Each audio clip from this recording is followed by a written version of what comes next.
Okay, guys, welcome back. Andrew, who do we have here in the bottom right corner? From MVP, he's actually been cleaning house, Robin.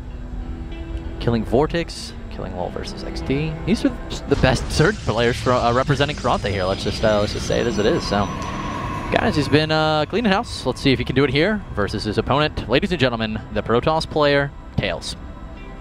He's always in orange. I love it. Just makes me think. Sonic, yeah, man. Collecting those rings. I told you about that 18-minute movie, right? I think I told you about the other cast. There's the little 18-minute Sonic movie, and it's got Tails in it, as well as Knuckles, and it's like a real live-action movie. It's like all. You told me about a live-action movie, but I it's on YouTube. It was Sonic? Really? Yeah. And speaking of that movie we just watched the other day, Toy Story. That was so by the way, cool. Toy Story is real live action, and it's completely like it's so cool. The entire movie. Yeah, you have the completely set. done.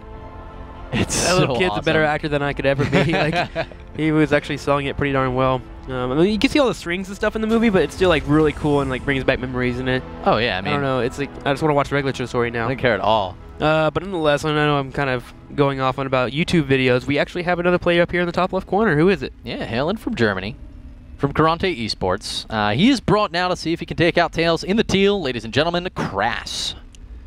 And he is going to be opening, actually, with the command center first. So I really like Crass pick against Tails. First off, Tails, it seems against Terran, it's his weakness. He seems to fall apart to a lot of Terrans very quickly.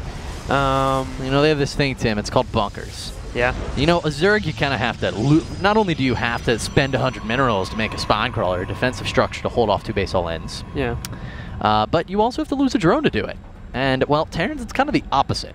They're like, hey, guess what? I get to buy this bunker and then I get my money back. I'm done with it. Very true. I mean, Tails' aggressive tendencies is kind of just runs into the fault of Terran being able to play it more defensively. And with that being said, I mean, not Tails isn't bad going to the late game. He just isn't as sure. I feel like in PvT it's a little bit more positioning based compared to just chaotic, can I get this pylon down and win the game type of play that would happen, of course, in a PvZ. But with Crass coming out here, it looks like he's falling up into his 2 racks, which is very standard here, and it's actually his commands are about to finish up too.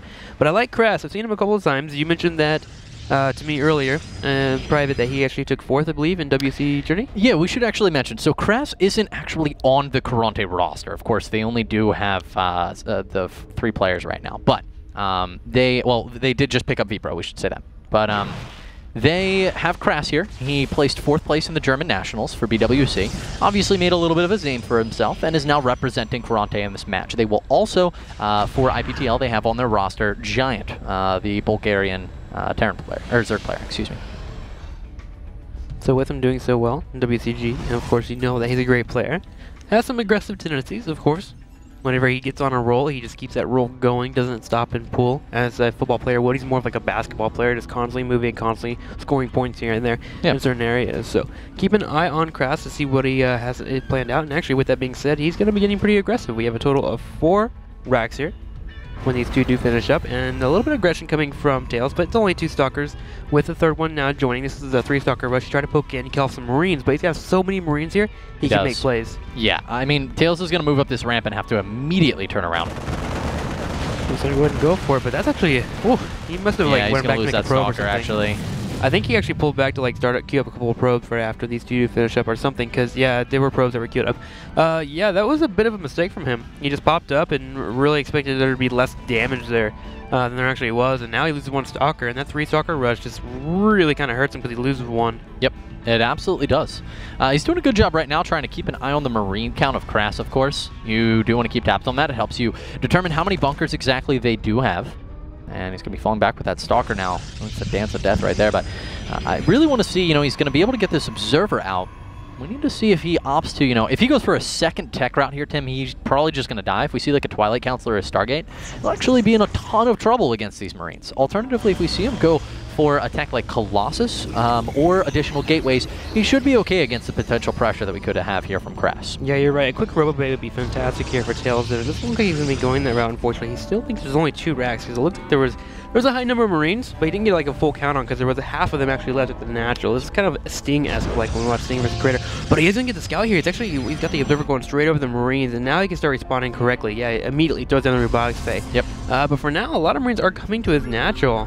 He doesn't have that many units in the field. He has nothing. And he only has 2 gateways. I mean, he has a 1 gateway, I think. One gateway. Yeah, Oh my one gosh, gateway. yeah. He's got 5 Stalkers. He's trying to Chrono on an Immortal right now. And yeah, Immortals. They're terrible versus Marines. We all know this. It's like digging up earthworms when you're a kid. It's the easiest thing to kill an Immortal. But right now, Tails, he needs every unit he can to try to stay alive. Look at how he's kiting these Marines right now because he knows that his only advantage is his ability to kite these units. If he's forced to heads-up engage versus these, he's going to take some serious damage. One Stalker already falling. A lot do have shields. Unfortunately, the one with low health is in the front. The Immortal get a flank from the back right now.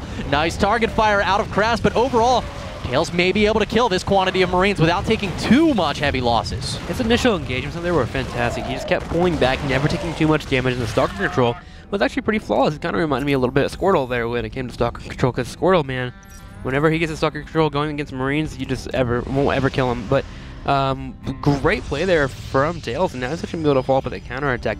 Unfortunately, of course, there is going to be that bunker up. Potentially a second one should be thrown up as well, I feel, and the Crass would be perfectly nice and well set up. But yeah, there you go. There's a second one now pitting in. Could even do a third if you would like. Well, he is working on very quick extended thermal lances, Tails that is, and that is such a good bunker buster. I mean, with the quantity of gateway units that he has, it's a little bit tough. We'll see if he throws down there. They are additional. Oh no, he's actually going to go for forges. So this shouldn't be a breaking move by Tails. It actually looks like he's getting ready to take a third and use these Colossi defensively. Yeah, that's cool. He's going to take the Colossus to go forward. Or is he moving it forward? Is that the Colossus in the middle of the map here? Yeah. Across? Okay, so yeah, all he's going to do with the Colossus, Thermite is going to hit, and it's going to go ahead and just hit that bunker over and over and over again. One, he wants to get repairs and potentially some free SCV kills, but it's not meant to do anything. It's just a feint. This is a really strong push coming your way. And then, of course, like you mentioned, double forge fall open to a potentially fast third Nexus would be fantastic for him, although the Factory Scout kind of gives the tail a lot here. There's not a lot of gateway units at all. So at any point, Crass could like do, does he have Medivacs on the way? Yeah, he could do a drop behind it and flank everything. Yeah, so, I was actually, Tim, I'm thinking the same thing right now. I'm looking at Tails' army and he has no sentries. I'm so happy he's going home.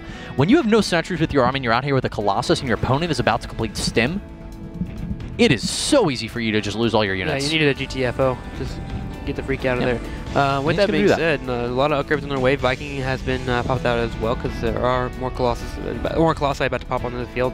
And we do have a drop on the way to the main. Potentially, I feel like Crass is going to have a really strong army very soon. Yeah, Crass is going to have a lot of ground units. He's also going to be dropping a third base behind this drop that he's about to go for. Let's see what relative success he's able to have with it. The gateways are going to be finishing just a few seconds late here because if the drop comes in immediately, these are not yet warp gates, so they cannot make units. He's still only got just one gateway on the field, and these units are coming incredibly out of position right now in order to deal with this drop. We'll see what Crass is going to be able to kill. Doing a lot of harassment here. Wanted to kill 4 or 5 pros now. Oh my gosh, it's total of pros for that offense game. Is that right? Nonetheless, gosh, that was so much DPS. That was really quick there. And it looks like he's going to get away. The Stalkers are actually forced to go down the natural because he just kind of A-moved for that area. And the Stalkers started chasing the Medivacs around the corner. But, geez, that was a lot of freaking damage from Crass. And now the third is about to finish up as well. We do have the armory finishing up too, so we can follow up into +2 upgrades. Crass is just moving in this map. In terms of tech, he just keeps going up. He really is, and Crass is going to come in once again, seeing that Tails has no anti-air in this position. He also doesn't have Blink. He's gone for Charge first instead, even though he's got Colossus, which is making it so difficult to deal with these drops. Crass actually reading his build beautifully from Tails, because when you go for Charge and Colossus, and you're going to go Zealot heavy because you want the charge advantages, you're not going to have Blink, so the Stalkers you do have are going to be incredibly immobile, and Crass is doing a fantastic job capitalizing on this one weakness that we're seeing from Tails. Prodding in here to see if the factory, see if there's any opening here for him to do more drops. Does see that there is no more opening and does very intelligently pull on back. He's actually going to group up and move around to this third. The third just now being queued up. There is 3 Colossi on the field. The Vikings just haven't quite grouped with the rest of the army quite yet, but you go ahead and drop and go straight for these upgrades. If he can kill off this forge, and he's going to, that's going to hamper Tails a lot. Oh, it definitely is. I mean, Tails is going for the very, very heavy upgrades, and this is what we see out of him when he does go for these macro-style games. He's basically, he's all in either way, you know. He's either all in macro because he knows, you know, my macro game isn't the strongest unless I play it extremely macro-oriented, which is that reference to Creator earlier, or we see him just go so all in as if he's a Protoss version of July. Crass doing a good job of just popping in here and there, taxing Tails' multitasking, and unfortunately Tails is just not keeping up. That third is going to be canceled right away, and we do have a drop again ready to go outside of this main. And Tails just seems confused by the way he's moving his units around. He just doesn't know where to go. He just doesn't know where it's going to be hitting at. And this is kind of a big tell because he only has 1 observer, I believe, on the field here. Actually, he has one to the left. Does he have one right in the middle of the map as Yeah, well? we can take a look. So there's 2 observers Yeah, on the there's one. field. It looks like the other one is out towards the front. Okay, so he's finally got observers in place, so now he can start responding accordingly.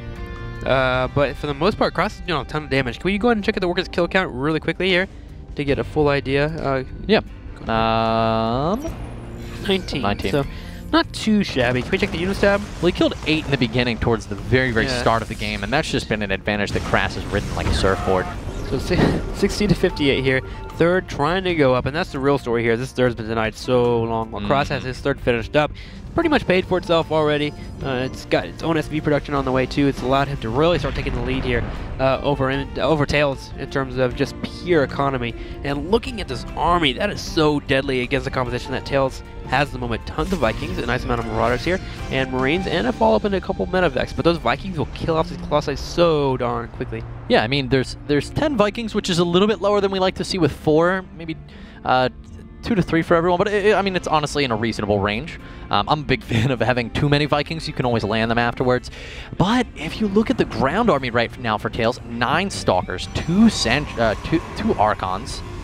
He's got 1 Immortal. The 15 Zealots is nice, but these numbers out of Crass are just staggering. So Crass is going to get ready for a huge push soon. He stopped making SCVs after 60. He hasn't gone anywhere near that. And for the most part, off 3 bases, that's a pretty good choice with the mules, of course. But I feel like he just wants to power up here. He's going to fall into a 4th, and yeah, here comes the push. Got a ton of Vikings on the field, followed up with a few more Medevacs. He's adding 3 at a time here? Or is that just being queued up? I think he has 3 starports. But nonetheless, here we go. Gonna go and start moving across the middle of the map here. Tons of Marines, nice amount of Marauders, and this 3 rocks are actually killed off already from that earlier engagement. So he can get a nice, huge concave here for the Vikings to just really dispel all of these Colossi. Oh, 1 Colossus already falling. Crass has so many units here, devastating these Colossus. 2, 3 volleys of Colossus fire fall on all of the bio in total before every Colossus is dead.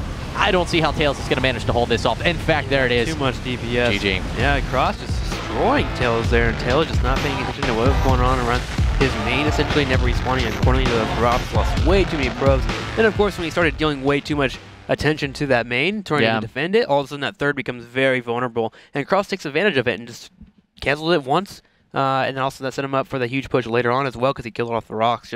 Crass played that very methodically and perfectly, actually, overall. Yeah, I mean, it was more than just the probes that he killed. You can kill 8 probes in the beginning, and you didn't tech up enough. But between picking off the forge, the drops that killed an additional 10, 11 probes he did over the course of the rest of the game. It was beautiful stuff there out of Crass. He played exceedingly well, but now he's going to have to face off against Monster. Monster's a pretty strong Zerg. Another one from the Play MDLs. I feel like we've casted all these Zergs. I know, right? But yeah, we're going to go ahead and get ready for the next match, guys. Give us a couple of seconds. We're going to run through a couple of commercials, and then we'll be right back with, of course, game number 4.